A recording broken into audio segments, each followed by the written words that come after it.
Gold trusted gold buyers మీరు తాకట్టు పెట్టిన బంగారాన్ని విడిపించి ఈ రోజు ఉన్న మార్కెట్ ధరకు కొనబడను.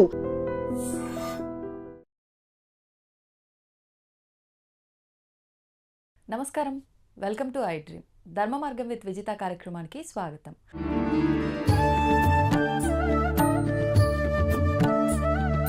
ప్రస్తుతం మనతో పాటు ఉన్నారు లలిత అమ్మవారి ఉపాసకులు గీతా కుమార్ గారు. ఇప్పుడు వారితో మాట్లాడి మరిన్ని విషయాలు తెలుసుకుందాం. నమస్తే అండి. నమస్తే అమ్మా. ఈ మధ్యకాలంలో ఎక్కువగా లలిత అమ్మవారి గురించి మాట్లాడేవారు, అమ్మవారి నామాలు పారాయణ చేసేవారు, చేస్తున్న దగ్గర కనీసం కూర్చొని వినేవాళ్ళని కూడా ఎక్కువగా చూస్తున్నాం. అంటే అమ్మవారు తెలియకుండానే అందరిలోకి అలా వెళ్ళిపోతున్నారు ఒక రకంగా. ఆ మధ్యలో వారాహి అమ్మవారి గురించి కూడా సడన్గా అందరికీ తెలిసిపోవడము, అందరిలో అమ్మవారు అలా దూసుకెళ్ళిపోవడం, ఆ రకంగా లలిత అమ్మవారు కూడా ఈ మధ్య అందరిలోకి వెళ్ళిపోతున్నారు. అలా ఆవిడ గురించి ఆవిడే ఒక రకంగా తెలియజేస్తుంది అనుకోవాలో ఏంటో తెలియదు. కానీ ఈ నామాల విషయానికి వచ్చేసరికండి, చాలామంది సొంతంగా ఇంట్లో పారాయణ చేసేవాళ్ళు ఉన్నారు, సామూహికంగా ఆలయాల్లో కూర్చొని హౌస్ వైఫ్స్గా ఉన్న లేడీస్ కూడా వెళ్ళి పారాయణ చేయటము చూస్తూ ఉన్నాం. అసలు ఏంటి లలిత పారాయణం వల్ల వచ్చే ఫలితం ఏంటి, అసలు ఎందుకు చెయ్యాలంటే నియమాలు పాటించాలా, ఎన్నో సందేహాలు, అవన్నీ కూడా మీరే నివృత్తి చేయాలి. ఓకే అమ్మ, శ్రీమాత్రేనమ్మ. ముందుగా మనకి లలిత సహస్రనామం ఎలా వచ్చింది ఇది తెలుసుకుందాం మనం. హయగ్రీవ స్వామి అగస్త్య మహామునికి చెప్పారు అనేది అందరికీ తెలిసిన విషయం. హయగ్రీవ స్వామికి ఎవరు చెప్పారు? దక్షిణామూర్తి చెప్పారు. లలిత సహస్రనామానికి మొదటి గురువు దక్షిణామూర్తి. దక్షిణామూర్తి స్వామి వారు హయగ్రీవ స్వామి వారికి చెప్తే, హయగ్రీవ స్వామి వారు అగస్త్య మహామునికి చెప్పారు. అగస్త్య మహామునికి ఎందుకు చెప్పారు? చాలా మంది ఉన్నారు, మహర్షులు ఉన్నారు, ఋషులు ఉన్నారు. అవును. ఎందుకు చెప్పారంటే ఆయన భార్య లోపాముద్ర మనకు తెలుసు. అవును. ఆవిడ వల్ల ఆయనకు ఆ స్థాయి వచ్చింది. ఎందుకని, ఎలా? ఇది యాక్సెప్ట్ చేయకపోవచ్చు ఎవరు ఈ విషయాన్ని. అంటే అగస్త్య మహామునే చాలా ఇది అంటారు, కానీ లోపాముద్ర వల్లనే ఆయనకు అంత స్థాయి వచ్చింది. ఎందుకంటే లోపాముద్రాదేవికి సాక్షాత్తుగా అమ్మవారే గురుపదేశం చేశారు, మంత్రోపదేశం చేశారు. లలిత అమ్మవారే లోపాముద్రాదేవికి మంత్రోపదేశం చేశారు. ఓకే. డైరెక్ట్ గా ఆమెకి ఎవరు గురువులు వచ్చి ఇచ్చింది లేదు, అమ్మవారే స్వయంగా ఇచ్చారు.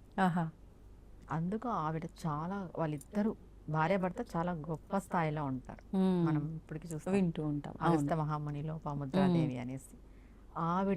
ఆవిడ సాధన వల్ల ఆయనకు అంత స్థాయి వచ్చింది అగస్త్య మహామునికి. అంటే భార్య చేసే సాధన భర్తకి ఈ రకంగా కూడా ఉపయోగపడుతుంది అనుకోవచ్చు. ఒక రకంగా పడుతుంది.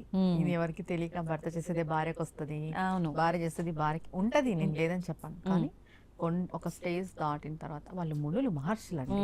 మనమంటూ మాతృలు మాత్రమే. అవును, వాళ్ళు వేరు కదా. అలా అమ్మవారు స్వయంగా ఆవిడకి ఇచ్చారు మంత్రోపదేశం. Okay okay. అలా దాని వల్ల ఆయనకు అంత స్థాయి వచ్చి హయగ్రీవ స్వామి ఆయనకు చెప్పడం జరిగింది. లలిత సహస్రనామాలు రహస్య సహస్రనామాలు. రహస్యమే. మనం ఎంత లోతుగా పారాయణం చేసినా, ఎన్ని అర్థాలు తెలుసుకున్నా, గొప్ప గొప్ప ప్రవచనకర్తలే దీనిపైన చెప్పారు. అవును అవును, మనం వింటున్నాం. అవి రహస్యనామాలే. అవి రహస్యంగా చేసుకునే వాళ్ళు ఇంతకు ముందు.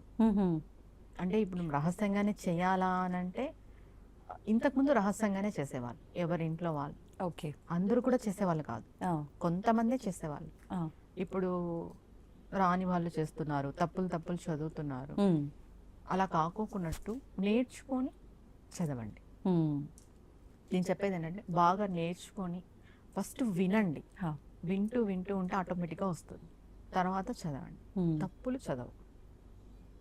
అంటే తప్పులు చదివేసి అమ్మ నన్ను క్షమించు అంటే అమ్మ క్షమిస్తుంది అంటారు కదా. అవును. ఎంతవరకు? బాగా అక్షర జ్ఞానం ఉన్న వాళ్ళే తప్పులు చదివితే, లేని వాళ్ళ వదిలిపెట్టండి. లేని వాళ్ళ పరిస్థితి వదిలిపెట్టేస్తాం. అక్షర జ్ఞానం ఉన్న వాళ్ళు కూడా సరిగా అక్షరాలు పలకక తప్పులు చదివితే ఎలా క్షమిస్తుంది? అవును. అంటే తప్పు ఒకసారి 2 సార్లు సరి చేసుకునే, ప్రతిసారి తప్పే చేస్తూ సరి చేసుకోవాలి కదా. సరి చేసుకోవాలి. మెయిన్ లలిత సహస్రనామానికి అనుష్ఠుప్ ఉంది, ఛందస్సు. ఓకే. ఇప్పుడు చాలా మంది పారాయణాలు చేస్తున్నారు కదా, కొత్త రాగాలు కూడా మనం వింటున్నాం. రాగాల్లో చెప్పడం, మామూలుగా చెప్పడం, అది అనుష్టుప్లోనే చెప్పాలి. అంటే ఒక పద్ధతి ఒక ఉంది, ఆ పద్ధతి ఉంది. పద్ధతిలోనే దానికి ఒక వెళ్ళాలి. లిరిక్ ఉంది, ఆహా. ఆ లిరిక్ లోనే చెప్పాలి.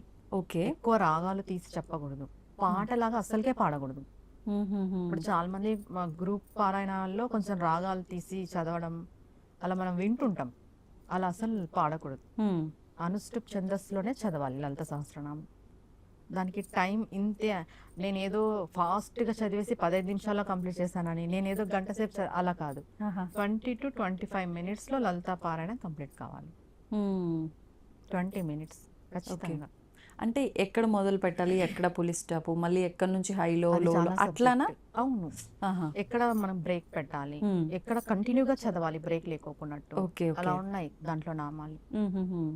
అలా బ్రేక్స్ వస్తాయి, బ్రేక్స్ వచ్చినప్పుడు మనం బ్రేక్స్ వచ్చినప్పుడు బ్రేక్స్ పెట్టుకున్నట్టు కంటిన్యూగా చదవడం, కంటిన్యూగా చదివే నామాన్ని బ్రేక్ పెట్టడం, అర్థాలు మారిపోతాయి పూర్తిగా, కంప్లీట్ గా అర్థాలు మారిపోతాయి. ఓకే. లలితా సహస్రనామ పారాయణం చేస్తున్నారు అంటే అంటాం కదా, ఒళ్ళు కళ్ళు అన్ని దగ్గర పెట్టుకొని చేయాలి. అమ్మవారు నేనేదో చేసే వేరే స్తోత్రాల విషయం పక్కన పెట్టేస్తే ఇవి రహస్యంగా చెప్పబడినవి ఇవి. ఇంకా చెప్పాలంటే శ్రీ విద్యకి మొదటి మెట్టు లలితా పారాయణం, లలిత సహస్రనామాలే. ఎప్పుడైతే మనం లలిత సహస్రనామాల పారాయణం చేస్తూ ఉంటామో ఇది మొదటి మెట్టు. ఓకే. అంటే శ్రీ విద్య ఒకవేళ నేను సౌందర్యలహరి, లలిత సహస్రనామాలు శ్రీ విద్యకే సంబంధం. సౌందర్యలహరి కూడా శ్రీ విద్యనే. అందులో ఎన్ని శ్లోకాలు? 100 శ్లోకాలు. నామాల శ్లోకాల? శ్లోకాలు. ఈ 1000 నామాలు అక్కడ 100 శ్లోకాలుగా ఉన్నాయనుకోవచ్చు. అవి వేరు ఇవి వేరు వేరు. కంప్లీట్ గా ఇది అమ్మవారి గురించి ఎలా వర్ణన, అది అమ్మవారి అయ్యవారి గురించి వర్ణన. ఇద్దరు గురించి అక్కడ ఎక్కువ అమ్మవారి గురించే, ఇద్దరు గురించి ఉంటుంది. ఇది కంప్లీట్ గా అమ్మవారి గురించి, అమ్మవారు ఎలా ఉన్నారు. అసలు ఏంటండి సౌందర్య లహరి అంటే ఏంటి, అసలు అర్థం ఏంటి? సౌందర్య లహరి అని అంటే అమ్మవారి యొక్క సౌందర్య వర్ణన. ఆహా. దీనికి ఏం చెప్పబడింది అంటే, ఆది శంకరాచార్యులు కైలాసం వెళ్ళినప్పుడు అమ్మవారు శ్లోకాస్ ఇచ్చారంట, ఇది జనులకు ఇవ్వు అనేసి. ఓకే. వచ్చేటప్పుడు నందీశ్వరుడు లాగేసుకున్నారని చెప్తారు, కొంతమంది వినాయకుడు లాగేసుకున్నారు, ఇలా 2 రకాలుగా వింటున్నాం మనము. లాగేసుకున్నారు, అది చింపేశారు. ఓన్లీ 40 శ్లోకాలు మాత్రమే అమ్మవారు ఇచ్చింది. ఓకే. తర్వాత మిగతా శ్లోకాలు 47 శ్లోకాలు అనుకుంటాను, అవి మాత్రం అమ్మవారు ఇచ్చింది. మిగతావన్నీ ఆది శంకరాచార్యులు స్వయంగా ఆకాశవాణి పలికింది, మీరే రాయాలి అనేసి ఆయన రాశాడు. ఆనందలహరి, సౌందర్యలహరి. సౌందర్యలహరిలోనే ఆనందలహరి, సౌందర్యలహరి ఉంటుంది. అలా. ఓకే. అంటే వారి గురించి తెలుసుకోవాలి అనే భావన ఉన్నవారు ఇద్దరు గురించి అనుకుంటే సౌందర్యలహరి ఫాలో అవ్వచ్చు. సౌందర్యలహరి కూడా శ్రీ విద్యనే. ఓకే. ఇది స్తోత్రపరంగా శ్రీ విద్య. స్తోత్రపరంగా దీంట్లో కూడా ఆది శంకరాచార్యులు నిగుడమైన బీజాక్షరాలను పెట్టారు. ఓకే. మరి బీజాక్షరాలు ఉంటే అది గురువు ఉపదేశం ద్వారానే అంటారు కదా? గురువు ఉండాలి సౌందర్యలహరికి కూడా. అంటే పారాయణంకి కూడా ఉండాలా? అంటే మనం నేర్చుకునే కదండి పారాయణం చేయాల్సింది, తప్పులు చదవకూడదు కదా. తప్పులు చదివితే అర్థం మారిపోతుంది, బీజాక్షరాల యొక్క వ్యతిరేక ఫలితాలు వస్తాయి. దాంట్లో కూడా నిగుడంగా బీజాక్షరాలు ఉన్నాయి సౌందర్యలహరిలో కూడా. కనిపించుకోకున్నట్టు మానవులందరూ చేసుకునే విధంగా ఆది శంకరాచార్య జగద్గురువులు మనకి ప్రసాదించారు సౌందర్యలహరిని. ఓకే. ఒక్కొక్క శ్లోకం ఒక్కొక్క ఫలితాన్ని ఇస్తుంది మనకి.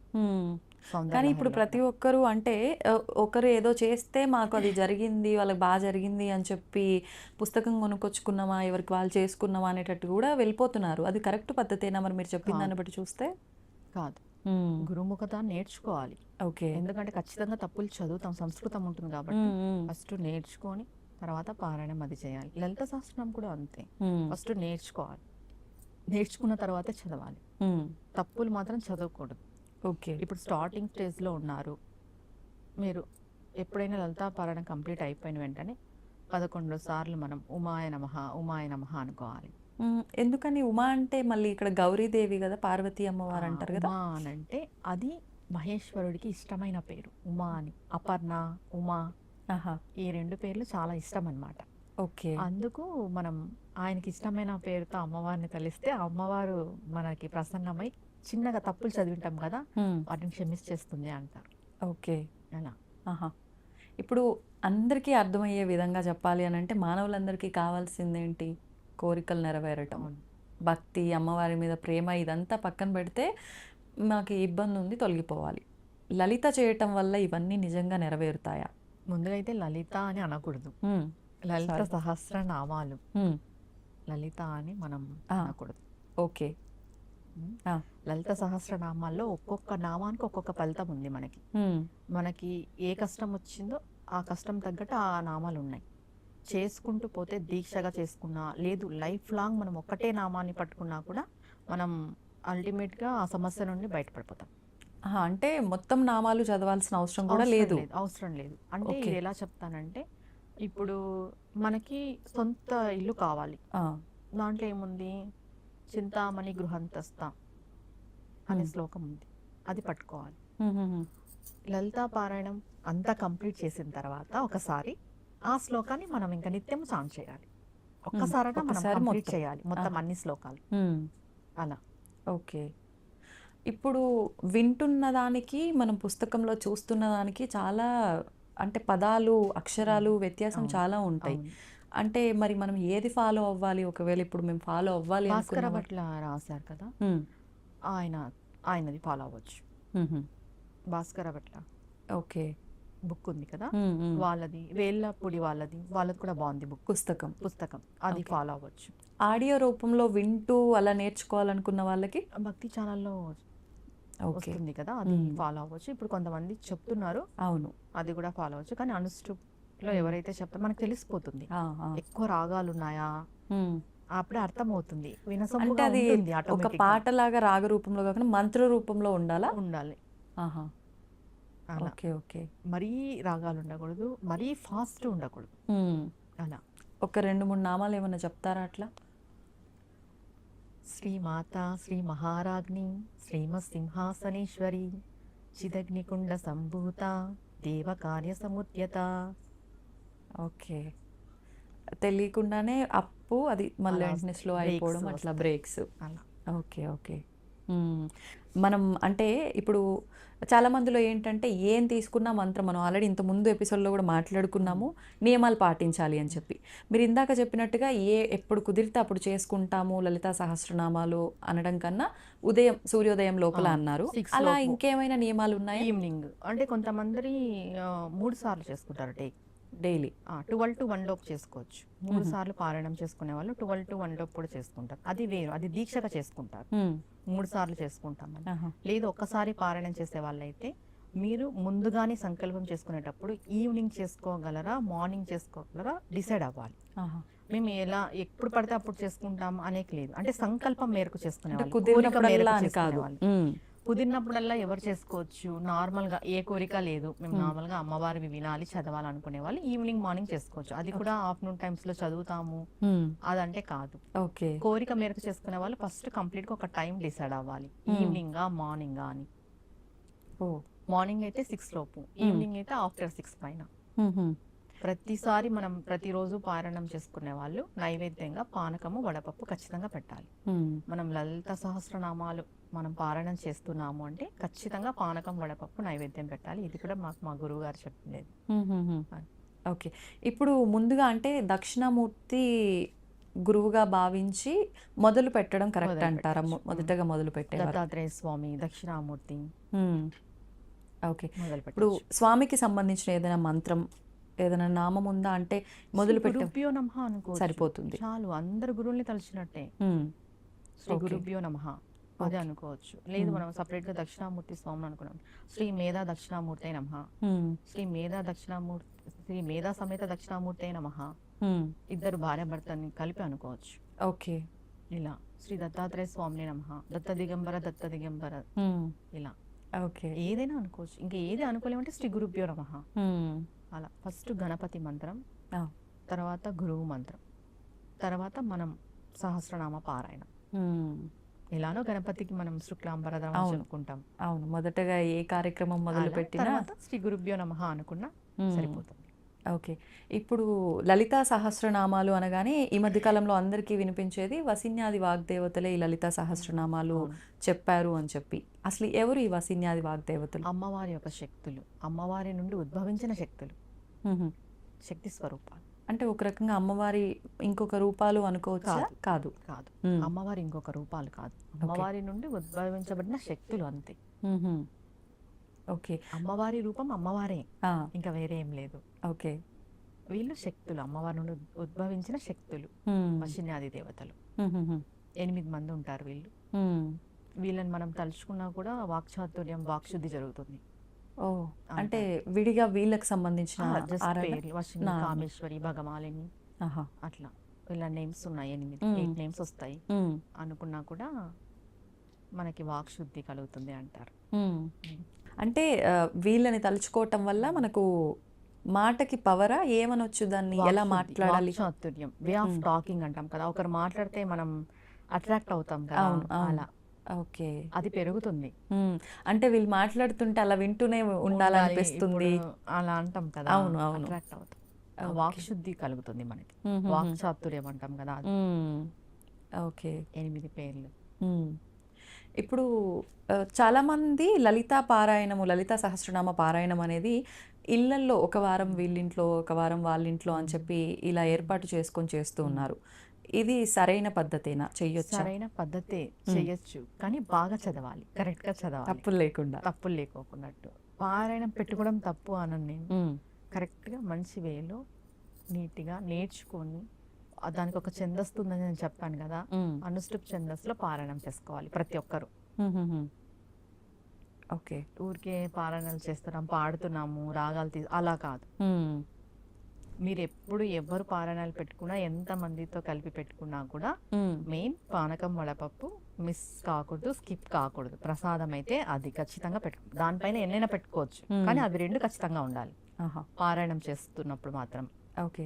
ఇప్పుడు ఖచ్చితంగా పారాయణ చేయాలి అనుకునే వాళ్ళు ఇంట్లో కానీ పూజా మందిరంలో కానీ మాత్రమే చెయ్యొచ్చా?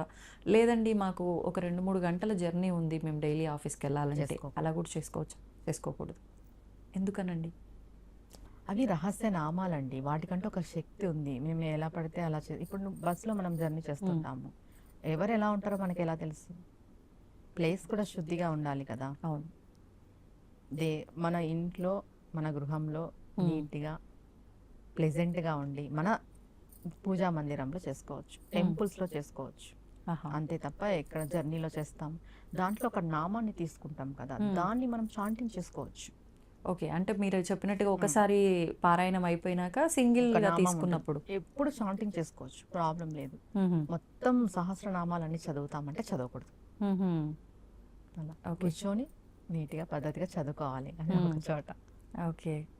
ఇప్పుడు చదవాలన్నా కూడా అంటే డైలీ తలస్నానం చేయాలి, లేదంటే ఇలానే ఉండాలి, ఇక్కడే చేయాలి ఇంట్లో, ఇవి కూడా ఏమైనా చూసుకోవాలంటారా డైలీ అండి? తలస్నానం నియమం అయితే లేదు లేడీస్కి. మ్మ్. పసుపు నీళ్ళు జస్ట్ మనం చిలకరించుకున్నా కూడా సరిపోతుంది. ఓకే. లేడీస్కి నియమం అయితే లేదు. మ్మ్. మనం ఏ టైంకి అయితే స్టార్ట్ చేసి ఎండ్ చేస్తామో ఆ టైంకే చేయాలి. మార్నింగ్ 6 లోపు అనుకుంటే మార్నింగ్ 6 లోపు ఖచ్చితంగా చేయాలి. సంకల్పం పెట్టుకున్న వాళ్ళు, మ్మ్. ఒక కోరిక మేరకు చేస్తారు కదా, ఖచ్చితంగా 6 లోపు అనుకున్న వాళ్ళు 6 లోపు, లేదా ఈవినింగ్ చేసే వాళ్ళు ఈవినింగ్. ఇది మెయిన్. మ్మ్. డైలీ తలస్నానం నియమం అయితే కాదు. పూజా మందిరంలో ఎక్కడ చేస్తామో అక్కడే, మ్మ్. అంతే. ఓకే. బయట చేస్తాం కుదరలేదు, మెయిన్ దీక్ష సంకల్పం పెట్టుకునే వాళ్ళు ఎక్కడికి వెళ్ళకండి. మ్మ్. జర్నీస్ కానీ పక్కా ఊర్లకు కానీ ఎవరైనా ఇంటికి కానీ, అది కంప్లీట్ అయిన తర్వాత వెళ్ళొచ్చు. ఎన్ని రోజులు పెట్టుకోవచ్చు అంటారు అలా ఒక దీక్ష పెట్టుకోవాలనుకుంటే? కొంతమంది 6 months చేస్తారు, 45 days, మ్మ్. 21 days, కొంతమంది త్రిరాత్రి వ్రతం అని చేస్తారు. ఆహా. ఇది ఎలా? ఇది ఎలా అంటే 3 రోజులు 3 పూటలు లలిత పారాయణం చేస్తారు. ఆహా. 9 సార్లు 9 పారాయణం అయిపోతుంది, ఓకే. అలా చేస్తారు. ఆహాహా. నెక్స్ట్ డే 4th day ఘన నైవేద్యం పెట్టేసి అమ్మవారికి మ్మ్. దీక్షా విరమణ చేస్తారు. మ్మ్. అంటే ఇది ప్రత్యేకించి పలానా తిది రోజు లేదంటే ఈ రోజే చేయాలి అని ఏమైనా? ట్యూస్డే స్టార్ట్ చేయొచ్చు, మంగళవారం స్టార్ట్ చేయొచ్చు, మ్మ్. లేదా ఫ్రైడే స్టార్ట్ చేయొచ్చు. ఓకే. అలా. ఆహా. అంటే మనం శ్రీరాత్రి ఎక్కువగా అమ్మవారి వ్రతం. ఆరాధన చేసే రోజులు మంగళ శుక్రవారాలే తీసుకుంటాం కాబట్టి ఆ డేస్ లో స్టార్ట్ చేసేసుకొని ఓకే. 3 పూటల లలిత పారాయణం చేస్తాము. కొంతమంది తినరు, ఆహారం కూడా తినరు, పళ్ళు పాలతోనే ఉంటారు. Complete 3 days. కంప్లీట్ 3 days ఉంటారు ఓకే. పళ్ళు పాలతోనే. మ్మ్. ఇంకా అమ్మవారికి డైలీ పానకం వడపప్పు 3 పూట్ల ఇదే పెడతారు, పెట్టిన నైవేద్యం తిని ఉంటారు, పండ్లు అవి అంతే. Last day 4th day early మార్నింగే ఘన నైవేద్యం పెట్టేసేసి మ్మ్.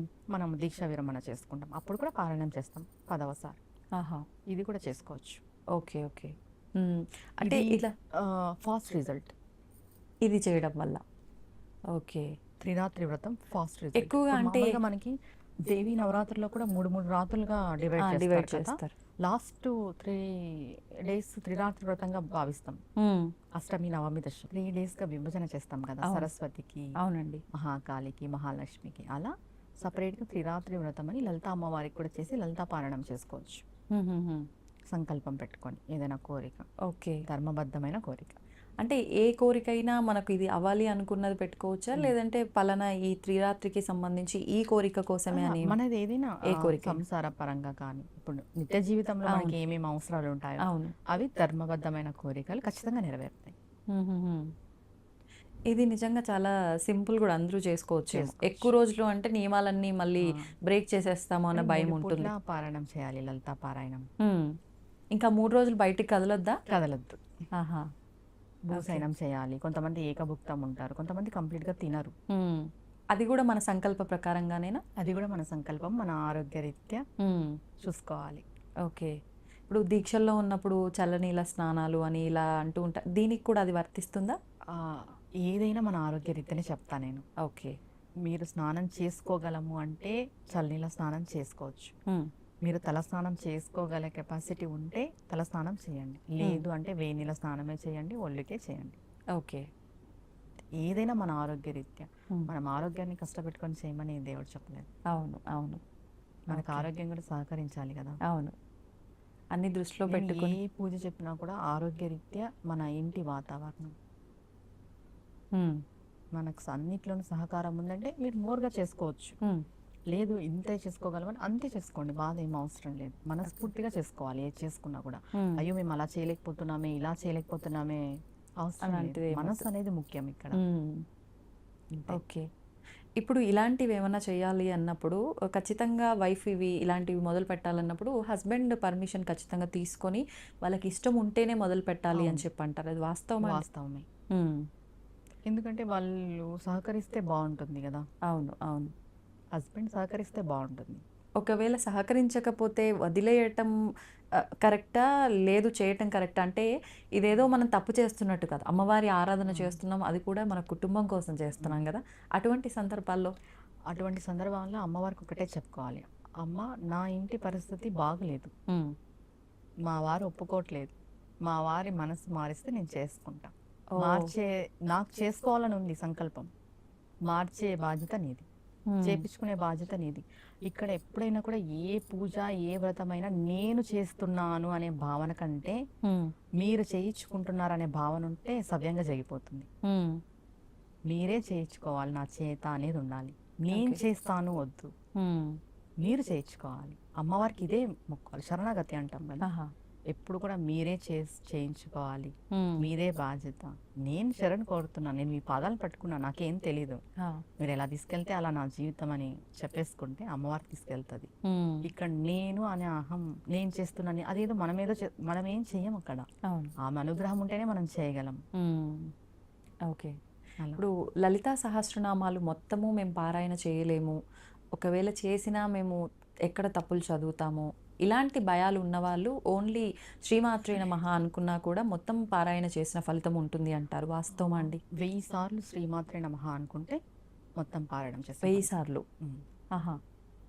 108 times కూడా చేసుకోవచ్చు.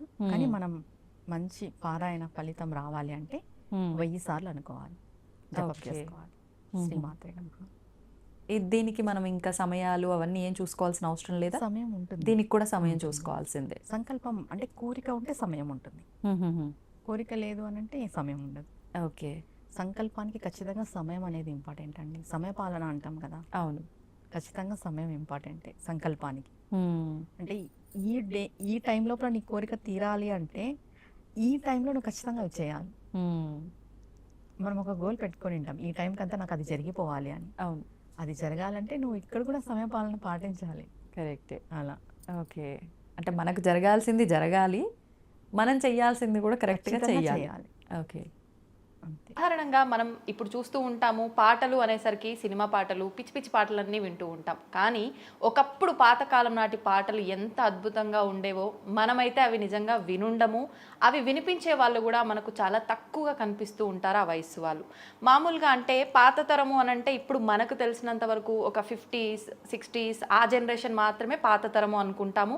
ఆ ఏజ్కి సంబంధించిన వాళ్ళే మన దగ్గరలో చాలా తక్కువ మంది ఉండటము, వాళ్ళతో మనం మాట్లాడటం కానివ్వండి, పాటలు పాడించుకోవడం కానివ్వండి, లేదు అంటే చిన్నప్పుడు అమ్మమ్మలు నానమ్మలు కథలు చెప్పినట్టు వాళ్ళతో మంచి మంచి ఆ స్టోరీస్ చెప్పించుకోవడం కానివ్వండి, ఈ మధ్యకాలంలో ఇవన్నీ మనం చాలా తక్కువగా అయితే చూస్తున్నాము. అయితే ఇప్పుడు నా ముందరున్న వ్యక్తి గురించి చెప్పాలి అని అంటే తను అద్భుతంగా పాటలు పాడతారు. అవి కూడా చాలా పాతకాలం నాటి పాటలు, 40s 50s 60s ఆ జనరేషన్ నాటి పాటలు. అది కూడా ముఖ్యంగా అన్నీ కూడా భగవంతుడికి సంబంధించిన పాటలు, కీర్తనలు, శ్లోకాలు, పద్యాలు ఇవన్నీ కూడా వారు పాడుతూ ఉంటారు. నిజంగా తన వయసు ఎంత అనంటే మీరైతే నిజంగా షాక్ అవుతారు, నేనే అబద్ధం చెప్పినా అనుకుంటారు. 87 సంవత్సరాలు వారి వయస్సు. చూస్తే అయితే అట్లా అనిపించట్లేరు, సూపర్ యాక్టివ్ ఉన్నారు, అంతే అద్భుతంగా పాటలు కూడా పాడుతున్నారు. నేనైతే ఇంటర్వ్యూకి ముందరే మాట్లాడడం జరిగింది వారితో. నిజంగా మనమే కొంచెం యాక్టివ్నెస్లో తక్కువగా ఉన్నామేమో కన్నా అన్నట్టుగా అనిపించింది నాకు. మరి ఇంకా ఆలస్యం చేయకుండా వారితో మాట్లాడి మరిన్ని మంచి మంచి విషయాలు మాట్లాడుకుంటూ వారితో కొన్ని పాటలు కూడా పాడించుకుంటూ మనం ఈ ఇంటర్వ్యూని అయితే ఎంజాయ్ చేసేద్దాం. వారి పేరు ప్రముఖ ఆధ్యాత్మికవేత్త అని చెప్పొచ్చు, సంగీత విద్వాంసురాలని చెప్పొచ్చు. వారే శ్రీమతి ముట్నూరి పావని గారు. ఇంకా ఆలస్యం చేయకుండా వారితో మాట్లాడేద్దాం.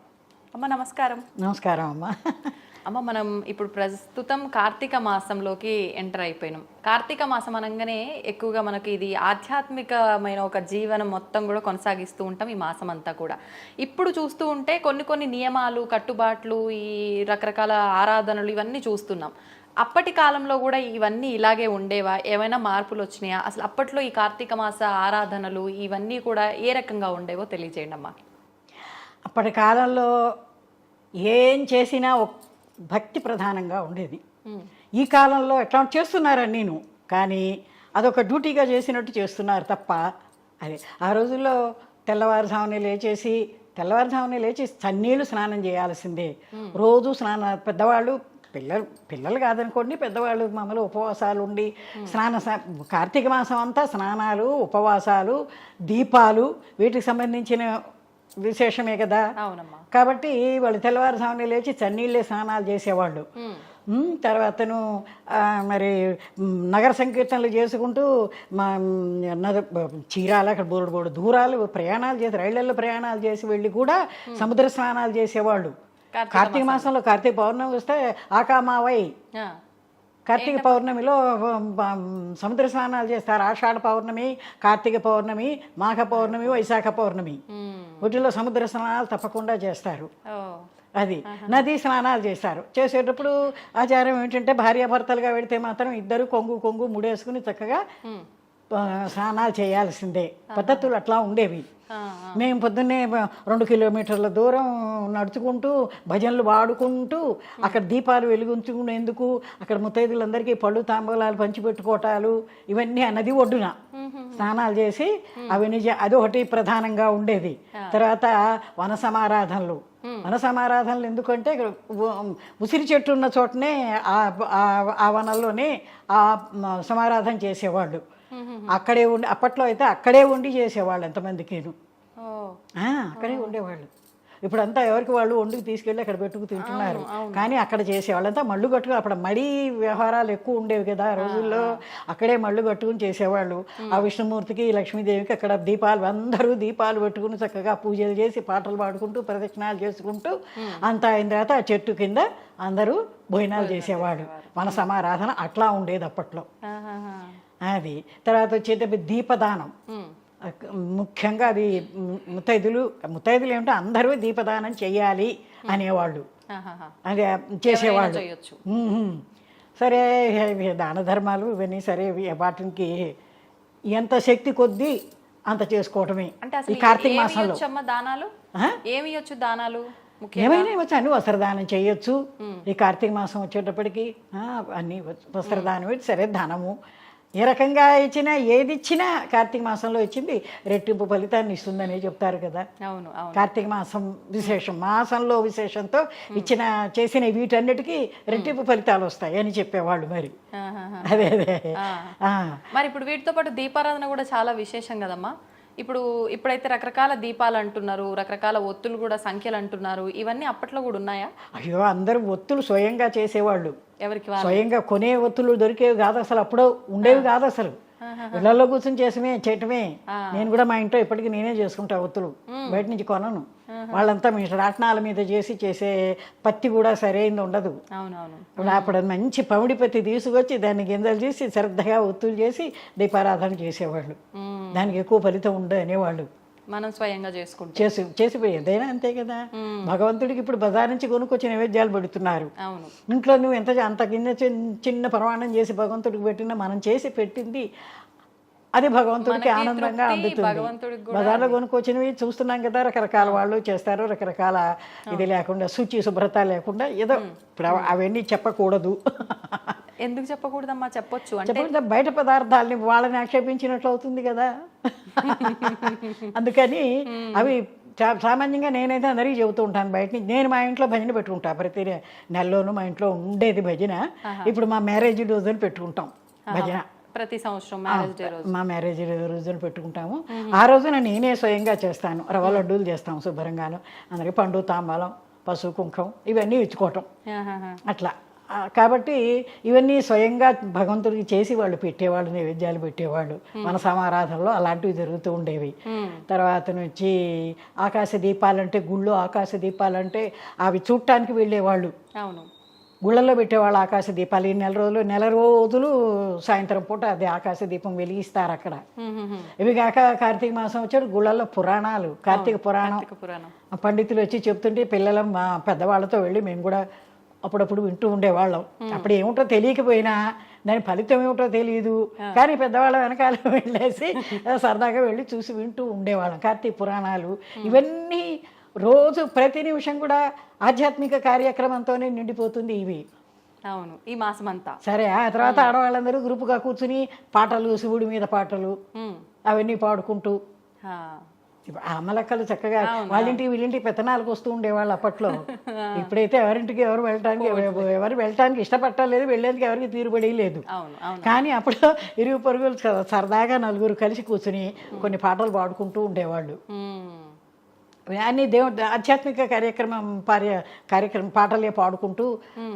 అదే పెళ్ళిళ్ళు వస్తే అసలు ఆ రోజుల్లో మిషన్లు ఎక్కడున్నాయి?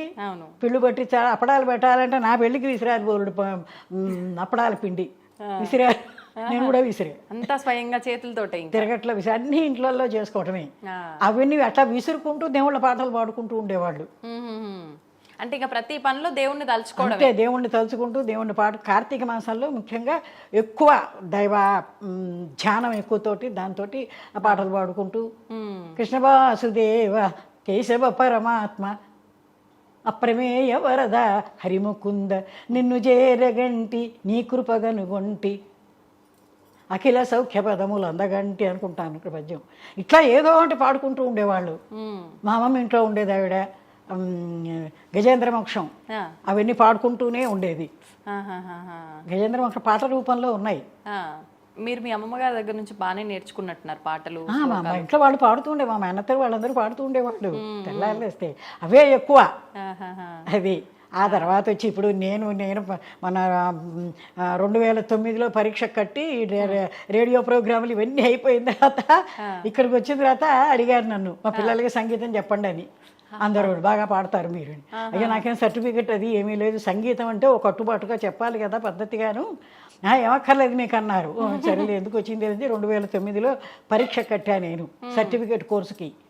పరీక్ష కట్టి ఎప్పుడు ఫిబ్రవరిలో చేరితే మేలో పరీక్షలు 3 నెలలకి ఏమొస్తాయి. అయితే గీతాల దాకా ఏదో చిన్నప్పుడు మా నాన్న దగ్గర నేర్చుకున్నవి ఏవో ఉన్నాయి, అవి జ్ఞాపకం ఉన్నాయి.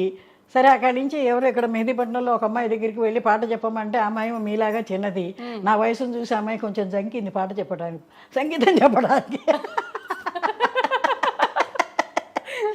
మొత్తం మీద అమ్మ వారానికి ఒకసారి వస్తాను, నేను రికార్డు చేసుకుపోతాను, నువ్వు పాడింది పాడినట్టుగా నీకు అది మాత్రం నాకు నేను చెప్పగలను. నేను గ్యారంటీగా ఎట్టా పాట వింటే దాన్ని అట్లాగే పాడగలను. అంటే పరీక్షలు అంటే ఇప్పుడు వాళ్ళు ఒక పాట పాడి వినిపిస్తారు, అది మీరు నేర్చుకోవాలి, మళ్ళీ అప్పచెప్పాలి. రాత పరీక్ష ఉన్నది, రెండు ఉన్నాయి.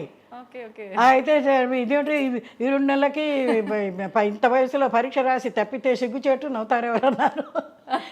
పరీక్ష కట్టండి అన్నింటిని పరీక్ష కట్టేశారు, పరీక్ష కట్టమన్నారు, పోతే పోయింది కట్టేసే అన్నారు. సరే ఏం చేయను, అప్పటికి ఏవో 2 వర్ణాలు, ఏవో 2 కృతులు, ఏవో ఇలాంటివి ఏవో వచ్చి ఉన్నాయి. ఆ వీటితోటి సరే రాశాను. మొత్తం మీద జూలైలో రిజల్ట్స్ వస్తే అడిగితే చూసి చెప్తాను ఉండండి అని చెప్పి, మీరు ఫస్ట్ క్లాస్లో పాస్ అయ్యారండి అన్నది. నేనేమో పాస్ మార్కులతో పాస్ అవుతాను పర్వాలేదులే అన్న ధైర్యంగా ఉన్నా. నేను ఫస్ట్ క్లాస్లో పాస్ అయ్యారన్నారు. సరే అమ్మయ్యో అయితే నా పేరేమో కాదో చూడండి అమ్మా అంటాను నేను. మీకే అనుమానం? నాకే అనుమానం, ఫస్ట్ వస్తుంది అనుకోవాలా. మొత్తం మీద పాస్ అయ్యి అప్పటి నుంచి విజయదశమి నుంచి నేను సంగీతం క్లాసులు చెప్పడం మొదలెట్టాను అనుకో. ఏమైనా ఎందుకంటే పాటల పునాది అంతా మా ఇంట్లో మా నాన్నగారు, మా అమ్మ, మా నేతలు, మా నాయనమ్మ ఉండేది, ఆవిడ పాడుతూ ఉండేది. ఆవిడ రోజుల్లో పాడిన పాటలు 100 సంవత్సరాల నాటి పాటలు అంటున్నా. ఇప్పుడు మరి అమ్మ అంటే ప్రతి కదలికలో మీ ఇంట్లో వాళ్ళు ఇట్లా పాటల సమూహంలో పాడుతుంటేనే మీరు పుట్టి పెరిగారు. ఇప్పుడు ఈ కార్తీక మాసంలో నది స్నానం దగ్గర నుంచి రకరకాల విశేషాలు ఆచరిస్తున్నాము. వాటి సందర్భంలో కూడా ఏదైనా పాటలు పాడుకునేవారమ్మా? నది స్నానం చేసేటప్పుడే కానివ్వండి, దీపారాధన అప్పుడే కానివ్వండి, లేదు అందరూ వనభోజనాలకు వెళ్ళిన దగ్గరే కానివ్వండి, అలా మంచిగా అంటే చమత్కారంగా మాట్లాడుకుంటూ పాడుకుంటూ ఉంటారు కదా బేసిక్. అట్లా ఏమైనా ఉన్నాయా? పాడుకునే పాటలు అవన్నీ ఉన్నాయి, ఇప్పుడైతే గుర్తు లేదు, కానీ పాడుకునేవారు. ప్రతి చోట పాడుకునే వాళ్ళు. ఆధ్యాత్మికమైన ఆ మార్గంలో పాటలే ఉండేవి, భక్తి పాటలే ఉండేవి. కార్తీక మాసం అంతా ఆ రకంగా జరిగేది. బ్రహ్మాండంగా శివుడు పాటలు పాడుకుంటూ ఉండేవాళ్ళు. సాయంత్రం అయ్యే ప్రదోష కాలంలో శివుడు పాట దీపారాధనలు చేసి వాకిట్లో దీపాలు పెట్టి, దేవుడి దగ్గర దీపం పెట్టి శివుడు పాటలు పాడుతూ ఉండేవాళ్ళు మా అమ్మ వాళ్ళ ఇంట్లో. అట్లా కార్తీక మాసం తర్వాత వచ్చి ఈ 4 రోజులు అయిపోయిన తర్వాత పోలి స్వర్గానికి అని చెప్పి దీపాలు వెలిగించి నదుల దగ్గర కాలువలు అవి ఉండేవి కదా అప్పుడు. ఆ కాలువల దగ్గరికి వెళ్ళి దీపాలు వెలిగించి అక్కడ అందరికీ బొట్లు తాంబూలాలు అవన్నీ ఇచ్చి చక్కగా చేస్తూ ఉండేవాళ్ళు. అవి ఆ కార్తీక మాసం అంతా ఆ పోలి స్వర్గం కథతో కంప్లీట్ అవుతుంది. ఆ కథ ఏమిటంటే ఒక కుటుంబం, కోడలు ఉంటుంది. ఆ కోడల్ని నానా బాధలు పెడుతూ ఉంటుంది అత్తగారు, చాలా బాధలు పెడుతూ ఉంటుంది. సరే ఒకసారి వాళ్ళందరూ అత్తగారు మామగారు ఎక్కడికో వెళ్ళినప్పుడు ఈ అమ్మాయి పాపం ఈ పోలి అమావాస్య ఏదో వచ్చినప్పుడు తను వెళ్ళి ఆ దీపం పెట్టుకుంటుంది. కాస్త వాళ్ళు లేరు కదా అని చెప్పి ఏదో అంటే టూకీగా చెప్తున్నా కథని. వాళ్ళు లేరు కదా అని ఆ దీపం వెలిగించుకుని భక్తిగా నమస్కారం చేసుకుంది. ఆ పోలి స్వర్గానికి వెళ్ళే ఇది పెట్టుకునేటప్పటికీ దాని ప్రభావం వల్ల వాళ్ళ అత్తగారు వాళ్ళలో కొంత మార్పు వచ్చి తన్ని ప్రేమగా చూసుకోవటం, ఆ కుటుంబం చక్కగా జరగటం అనేది ఆ కథలో ఉన్న సారాంశం. అది అంటే ఏదో రకంగా దీపారాధన అనేది ఖచ్చితంగా దీపారాధనకు ఉన్న మహాత్మ్యం, అదే దీపారాధనకు ఉన్న గొప్పతనం అది. ఆ రకంగా అది అంటే ఎటువంటి సందర్భాల్లో కూడా మనము భగవంతుణ్ణి నిర్లక్ష్యం చేయొద్దు, పరిస్థితులు ఎలా ఉన్నా మనం దైవారాధన. అది లేదే మనది ఉన్నది, ఆయన ఇది లేని మనం చేయగలుగుతుందా ఇవాళ మనం ప్రోగ్రామ్ చేయగలిగే వాళ్ళం. అంతే అంతే అమ్మా, అది తప్పకుండా ఉండాల్సింది. అందులో ఈ కార్తీక మాసంలో మనం కూడా చెప్పుకున్నాం, బాగుంది ఈ ప్రోగ్రామ్. అవునమ్మా, సంతోషం అమ్మా. నిజంగా మీతో మాట్లాడి, మీతో ఈ విషయాలన్నీ మాట్లాడించినందుకు నాకు కూడా చాలా హ్యాపీగా ఉందమ్మా. ధన్యవాదాలు. నమస్కారం. నమస్తే.